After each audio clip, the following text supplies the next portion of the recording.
बच्चों, मैं संजय कुमार निमेश आज आपको पढ़ाएंगे इंडिकेटर अर्थात सूचक ये क्या होते हैं। तो बच्चों, जिन बच्चों ने अभी तक वीडियो को लाइक शेयर एंड सब्सक्राइब नहीं किया है वो सब लोग लाइक सब्सक्राइब एंड शेयर करें और जो भी प्रोग्राम है बच्चों कमेंट बॉक्स में जरूर लिखें। तो स्टार्ट करते हैं बच्चों हम इंडिकेटर।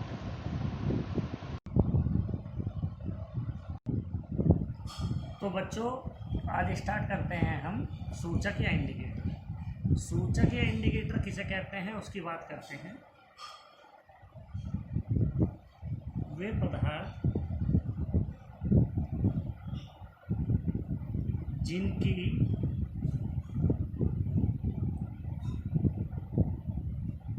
उपस्थिति में अम्ल या क्षारक, इसको हम क्षार भी कह सकते हैं, क्षार का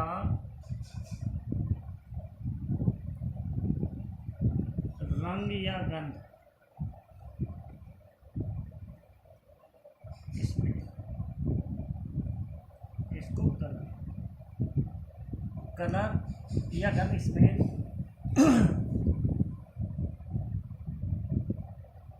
वे पदार्थ जिनकी उपस्थिति में अम्ल या क्षारक का रंग या गंध परिवर्तित हो जाता है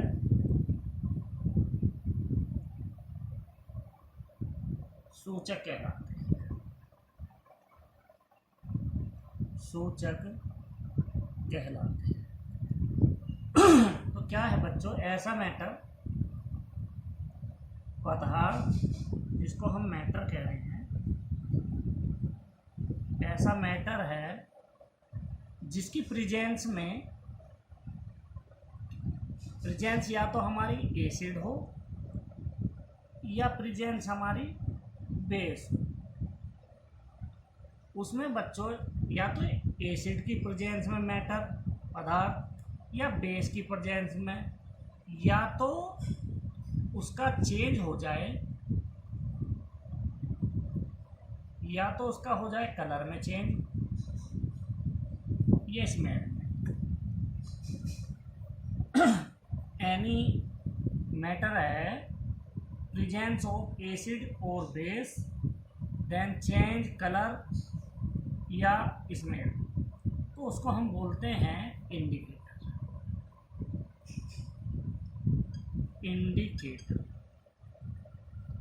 तो बच्चों हम इंडिकेटर उसे कहेंगे, कोई भी पदार्थ है, कोई भी मैटर है, वो किसी के कांटेक्ट में आता है या तो एसिड के या बेस के, वो कांटेक्ट में आने पर या प्रेजेंस में उसमें चेंजेस हो या तो कलर की हो या स्मेल की, तो उसको ही हम बोलते हैं इंडिकेटर या सूचक।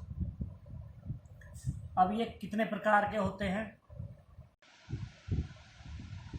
टाइप्स ऑफ इंडिकेटर्स, मतलब सूचक के प्रकार। सूचक के प्रकार तो इंडिकेटर जो होते हैं वो 3 टाइप के होते हैं बच्चों।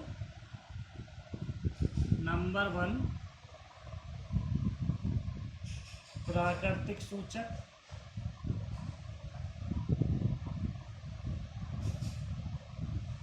नंबर 2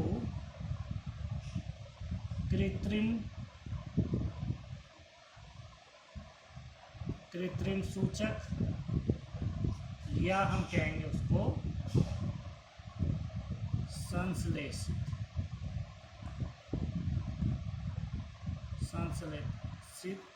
सूचक। और तीसरा है बच्चों गंधीय सूचक। जैसे नाम है बच्चों इसका, प्राकृतिक सूचक, इसे बोल देंगे हम नेचुरल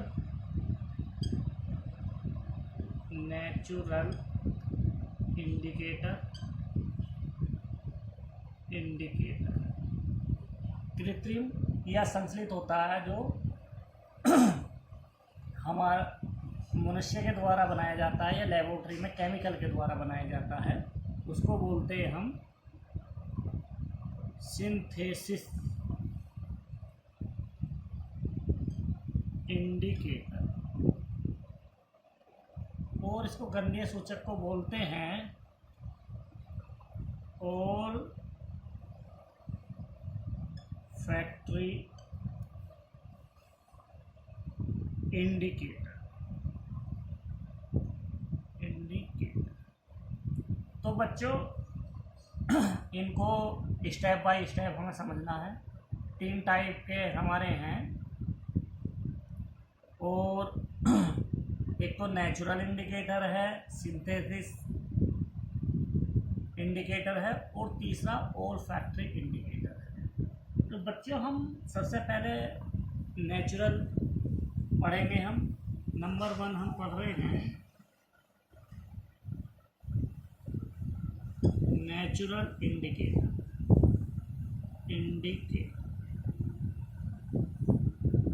तो नेचुरल इंडिकेटर वे होते हैं, वे सूचक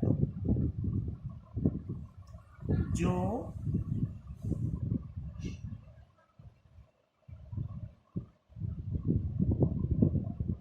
पौधों से प्राप्त होते हैं, उन्हें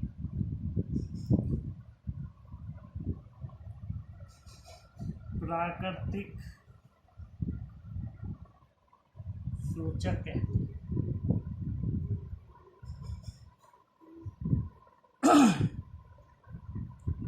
मतलब ऐसे इंडिकेटर जो हमें प्लांट से फाउंड होते हैं, प्लांट से हमें प्राप्त होते हों, तो उनको हम बोलते हैं नेचुरल इंडिकेटर। अर्थात जो हम इन प्लांट के द्वारा फाउंड कर रहे हों, तो उनको हम बोलते हैं नेचुरल इंडिकेटर। तो एग्जाम्पल है इसका बच्चों, एग्जाम्पल है हमारा नेचुरल इंडिकेटर या प्राकृतिक सूचक का। सबसे पहले है हमारा लिटमस।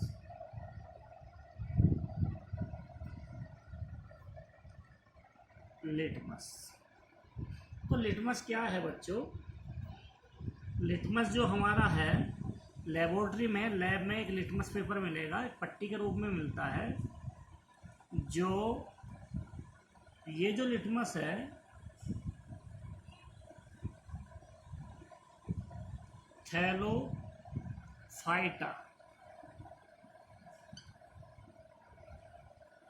थैलोफाइटा वर्ग से संबंधित, वर्ग मतलब ग्रुप, लेबोरेटरी में हम देखते हैं लिटमस को, तो ये बायो वर्ग में है बच्चों। थैलोफाइटा वर्ग है एक, उसके वर्ग से संबंध लाइकेन।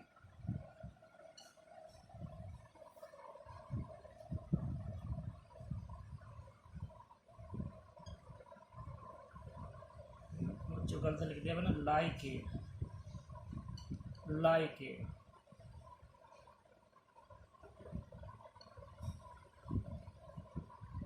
नामक पौधे से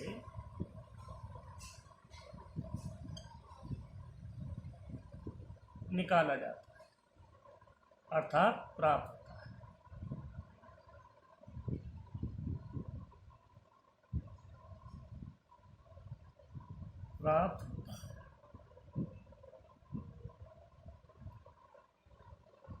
लिटमस पेपर जो होता है वो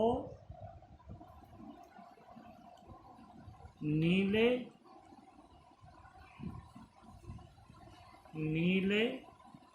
या लाल रंग के कागज की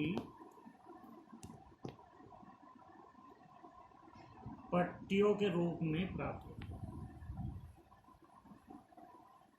रूप में होता है।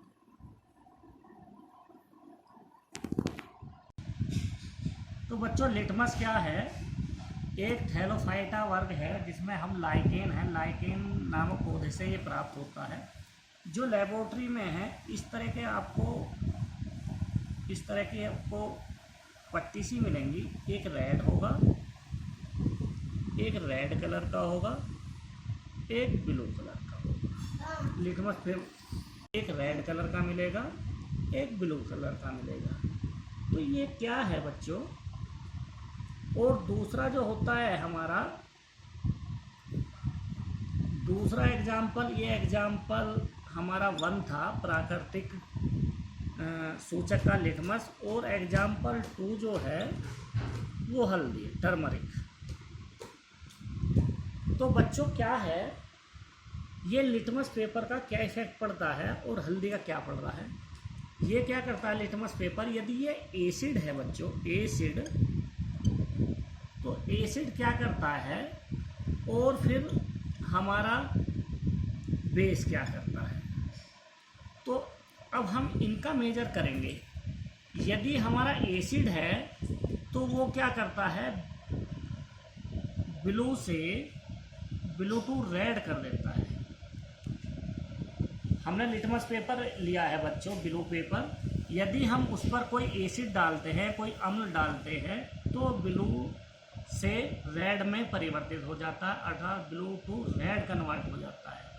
यदि बेस हम इस तरह से कर रहे हैं, रेड पर कर रहे हैं, बेस डाल रहे हैं, बेस क्या मतलब क्षारक डाल रहे हैं, कोई भी क्षार डाल रहे हैं, तो ये रेड से ब्लू में कन्वर्ट हो जाता है। तो ये क्या हो जाता है, रेड टू ब्लू कन्वर्ट हो जाता है। तो बच्चों ये हम देखेंगे लेबोरेटरी में, जब भी हम नीले वाले को, ब्लू वाले को जब हम एसिड डालेंगे तो कन्वर्ट हो जाएगा ब्लू टू रेड। यदि बच्चों हमने इस पर हमने ब्लू पर डाला है तो ब्लू टू रेड हो रहा है, इससे हमें ये कंफर्म हो रहा है कि ये एसिड रहा होगा। यदि बच्चों इस पर हमने रेड पर ही एसिड डाल दिया तो कोई भी इफेक्ट नहीं आता, अन इफेक्टिव, मतलब अपरिवर्तित है। अर्थात हम रेड पर कोई अम्ल डालेंगे, लाल लिटमस पेपर पर यदि हम कोई अम्ल डालेंगे तो अपरिवर्तित रहता है, लेकिन यदि अम्ल हमने ब्लू पर डाला है तो वो ब्लू टू रेड हो जाएगा। इसी प्रकार बच्चों हम रेड पर, लाल लिटमस पेपर पर हम क्षार डाल रहे हैं तो रेड टू ब्लू हो जाएगा। यदि हम इस पर डाल दें तो कोई इफेक्ट नहीं होगा। तो क्या क्या इफेक्ट होता है इनका, इसकी हम बात करते हैं। तो मैंने लिया है बच्चों एग्जाम्पल नंबर 1 लिया था लिटमस, और दूसरा मैंने लिया है हल्दी, टर्मरिक।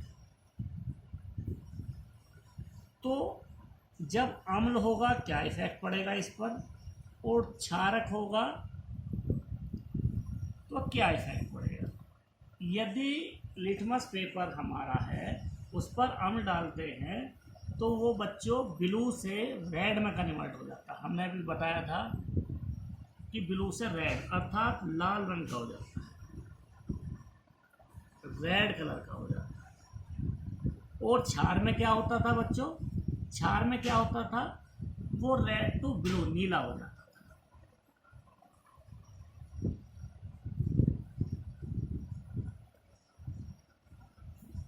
ब्लू।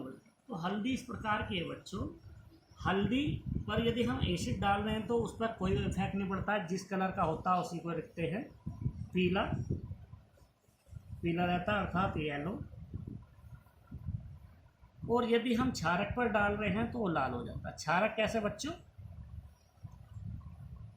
हमारा जो साबुन होती है वो हमारी क्षार होती है, अर्थात उसमें potassium hydroxide, sodium hydroxide, NaOH उपस्थित होते हैं। जैसे ही हल्दी हमारी ये मान के चलो हल्दी है, हल्दी के टच में हम सोप लेकर आते हैं, यदि हमें किसी कपड़े पर, यदि शर्ट पर हमारे हल्दी के दाग लग जाते हैं और उसे साबुन से धुलते हैं तो बच्चों वो लाल हो जाती है। इसका मतलब वो क्षारक का काम करे, क्योंकि उसमें हमारे OH उपस्थित हैं, NaOH और KOH। तो दूसरा है बच्चों कृत्रिम सूचक या संश्लेषित सूचक, उसको अंग्रेजी में बोलते हैं हम सिंथेसिस इंडिकेटर। तो वो कैसे होते हैं? जो केमिकल के द्वारा, वे सूचक जो रसायन के द्वारा प्राप्त होते हैं, अर्थात जो केमिकल के द्वारा अर्थात रसायन के द्वारा बने होते हैं, उनको हम बोलते हैं कृत्रिम सूचक या संश्लेषित सूचक। तो बच्चों इनके क्या क्या एग्जाम्पल है? नंबर 1 है एग्जाम्पल नंबर 1,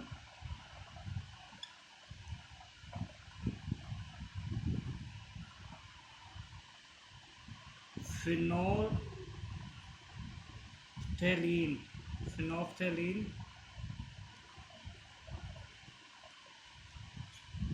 दूसरा है बच्चों एग्जाम्पल 2, ये 1 है। दूसरा एग्जाम्पल है हमारा मैथिल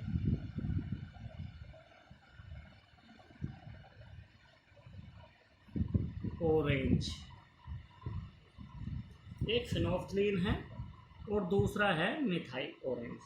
तो इन पर क्या इफेक्ट पड़ता है अम्ल और क्षार का? अम्ल और क्षार का क्या इफेक्ट पड़ता है? अम्ल और क्षार का जब फिनोफ्थलीन पर अम्ल डाला जाता है तो बच्चों ये रंगहीन हो जाता है। रंगहीन अर्थात ये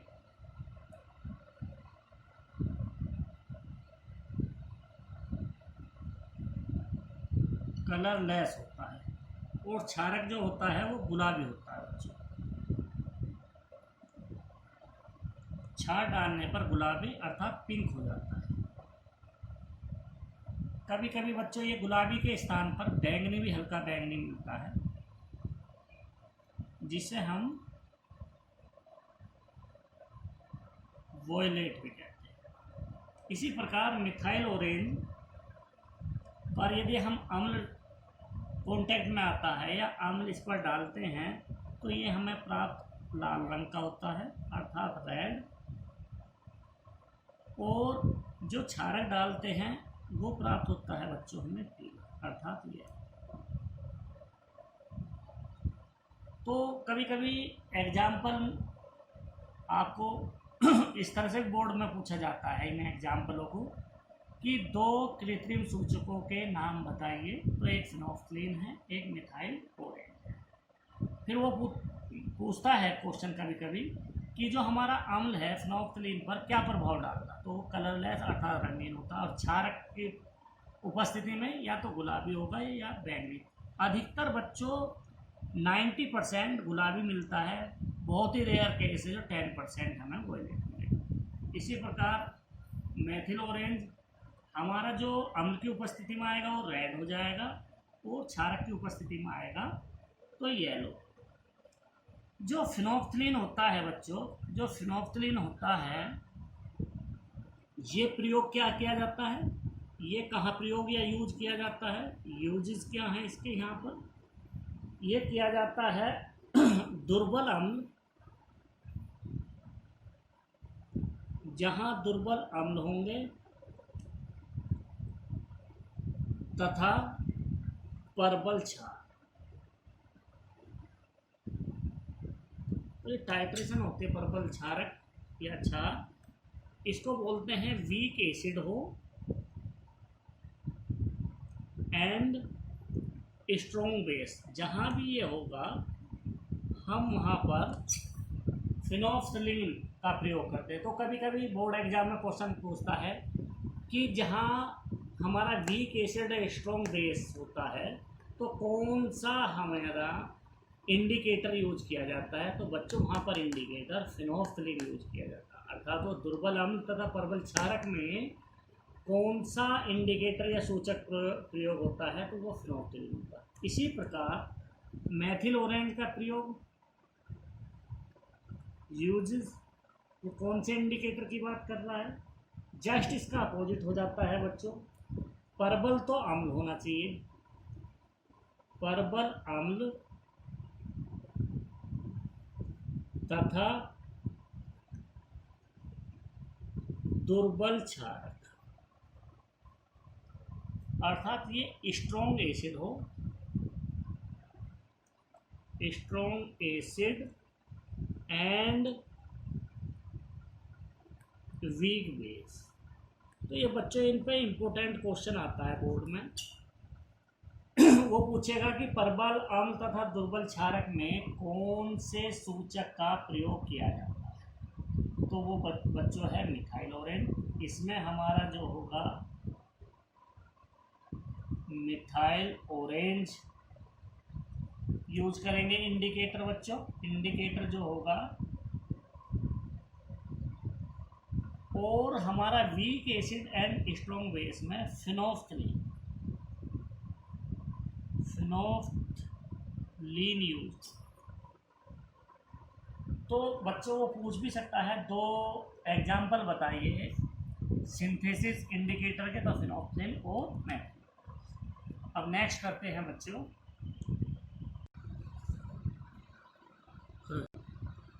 तो बच्चों तीसरा जो होता है गंधीय सूचक या ओल्फैक्टरी इंडिकेटर। ये ओल ये वाला नहीं है बच्चों, OL। तो इसमें क्या होता है, ऐसे पदार्थ जिनमें गंध अम्लीय क्षार के माध्यम में बदल जाए, तो उसको हम बोलते हैं ओल्फैक्टरी इंडिकेटर। जो हमारा होता है ओलिफैक्टरी इंडिकेटर में क्या होता है, या तो हमारा स्मेल चेंज हो जाए, मतलब जो नेचुरल थी उससे चेंज हो जाती है, तो वो हम कहेंगे, हम उसको गंधीय सूचक या ओल्फैक्टरी इंडिकेटर। तो बच्चों इसमें क्या क्या है, इसके एग्जाम्पल वो पूछ लेगा। ओल्फैक्टरी इंडिकेटर के दो एग्जाम्पल के नाम बताइए गंधीय सूचक के कौन। तो पहला है हमारा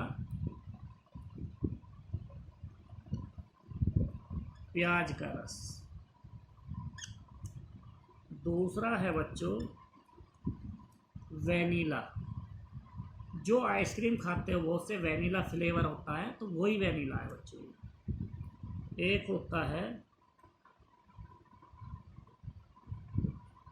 लौंग का तेल। तो तीन होते हैं बच्चों, प्याज का रस है, ओनियन का जूस है, वेनिला है, लौंग का तेल है। तो इन पर अम्ल और क्षार का क्या प्रभाव पड़ता है, अम्ल की उपस्थिति में क्या कलर देंगे, और हमारे ये क्षारक की उपस्थिति में क्या क्या देंगे। तो पहले हम प्याज के रस की बात करते हैं। तो तीक्ष्ण गंध आती है, जो स्मेल आएगी वो थोड़ी हमारी बैड होगी, और क्षारक पर कोई इफेक्ट नहीं होता है, अर्थात कोई गंध नहीं आती, कोई गंध नहीं, कोई गंध नहीं, अर्थात नो स्मेल, इसमें कोई स्मेल नहीं आती। वेनिला फ्लेवर में यदि हम उस पर एसिड डालते हैं, अम्ल डालते हैं, तो जैसा था जो पहले हमें स्मेल आ रही है तो वही रहेगी समान, कोई इफेक्ट नहीं होती, अर्थात वो सेम रहेगी। लेकिन क्षारक उस पर डालते हैं तो कोई गंध नहीं, अर्थात नो स्मेल। लौंग के तेल पर, जैसी लौंग के तेल में नेचुरल आती है, एसिड डालने पर या अम्ल डालने पर भी इस पर समान रहेगी, कोई इफेक्ट नहीं पड़ेगा, अर्थात सेम रहेगा। क्षारक का कोई इफेक्ट नहीं पड़ता है बच्चों। तो हमने ये लिखे हैं एसिड्स पर क्या इफेक्ट पड़ेंगे और बेसिस पर क्या इफेक्ट पड़ेंगे। तो ये थे बच्चों हमारे इंडिकेटर। एक इंडिकेटर बचता है बच्चों, अब उसको डिस्कस कर लेते हैं, सार्वभौमिक सूचक।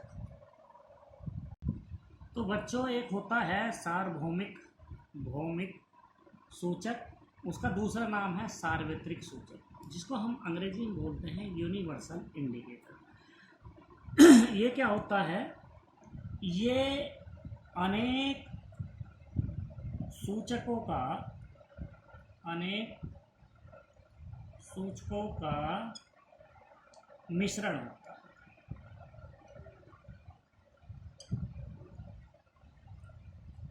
ये क्या होता है,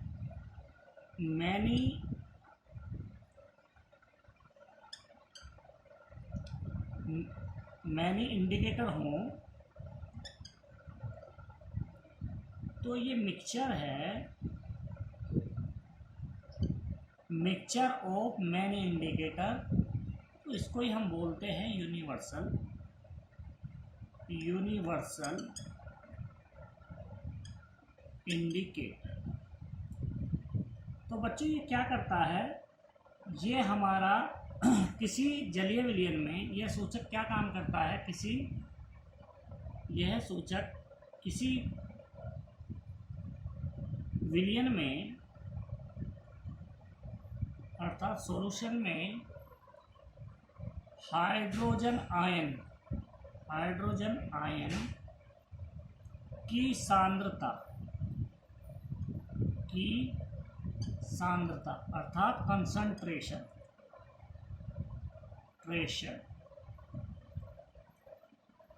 विभिन्न रंगों में प्रदर्शित करता है।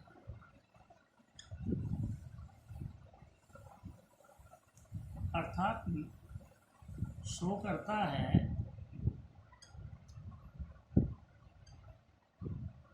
Many colours. तो बच्चों क्या है, हम किसी के भी H+ आयन, हमारा कोई एसिड होता है उसमें H+ आयन होते हैं, और जो बेस होता है उसमें OH- आयन होते हैं। तो ये केवल इंडिकेटर जो यूज करने जा रहे हैं वो केवल H+ आयन की कंसंट्रेशन पर निर्भर है।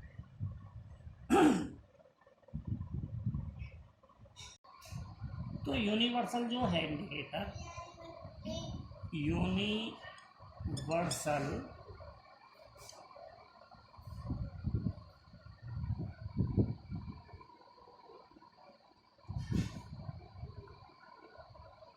इंडिकेटर,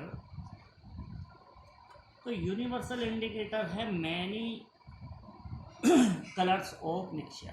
तो मिक्सचर ऑफ मैनी कलर्स का है। तो इसमें क्या कर रहे हैं बच्चों, कलर्स जो होते हैं 1, 3, 5, 7, 9, 11, 30, ये मैंने ओड नंबर लिए हैं। 1 पर मैंने वॉयलेट कलर लिखा है, 3 पर इंडिगो, 5 पर है हमारा ब्लू, 7 पर ग्रीन, 9 पर येलो, 11 पर ऑरेंज और 13 पर है रेड। वॉयलेट का मतलब बैंगनी, इंडिगो का मतलब जामुनी या आसमानी कहते हैं, ब्लू नीला, ग्रीन हरा, येलो पीला, ऑरेंज नारंगी और रेड लाल। तो बच्चों मैंने कोई इस तरह का सिस्टम बनाया है कि ओड नंबर लिए हैं। ओड नंबर में मैंने ये कलर रखे हैं, तो इनको हम बोलते हैं विबग्यो। जो कलर मैनी कलर्स होते हैं VIBGYOR।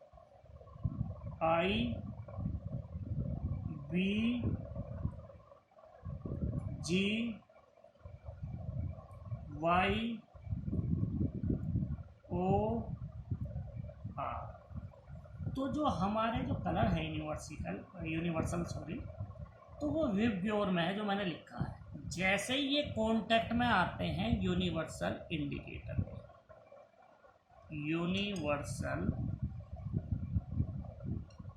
इंडिकेटर,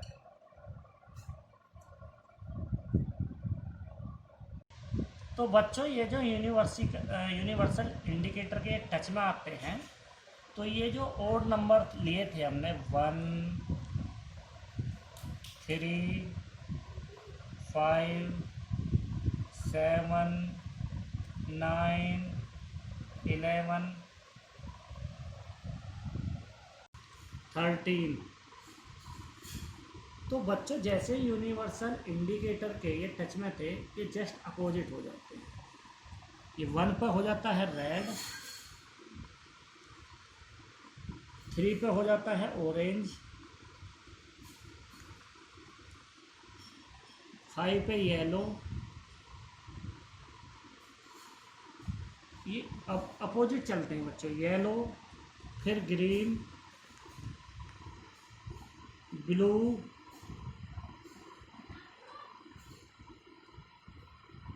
इंडिगो और लास्ट में हो जाता है वॉयलेट।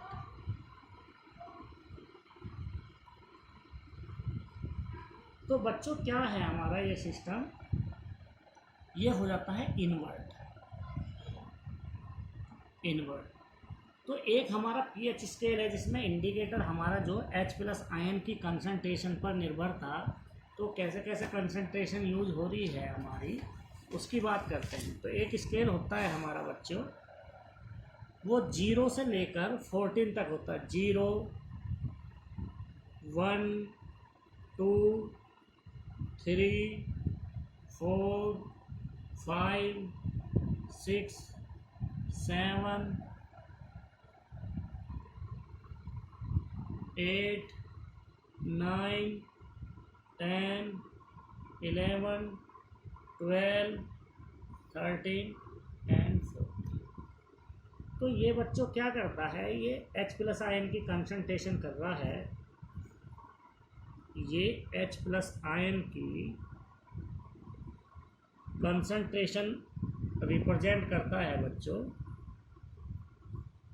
ये 0 है, ये 1 है, ये 2, 3, 4, 5, 6, 7, 8, 9, 10, 11, 12, 13 एंड 14। तो इस तरह से है। तो बच्चों नंबर 1 पर है हमारा रेड कलर, तो इस पर हम लिखेंगे रेड। नंबर 3 पर है बच्चों ऑरेंज, तो इसको हम लिखेंगे ऑरेंज। 5 पे है बच्चों हमारा येलो,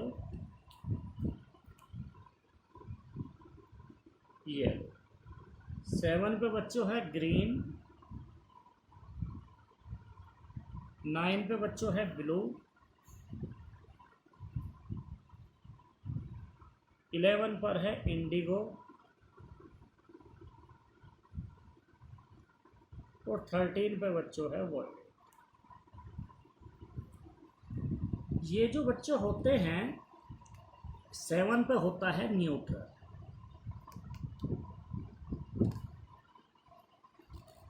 ये सब होते हैं बच्चों एसिड।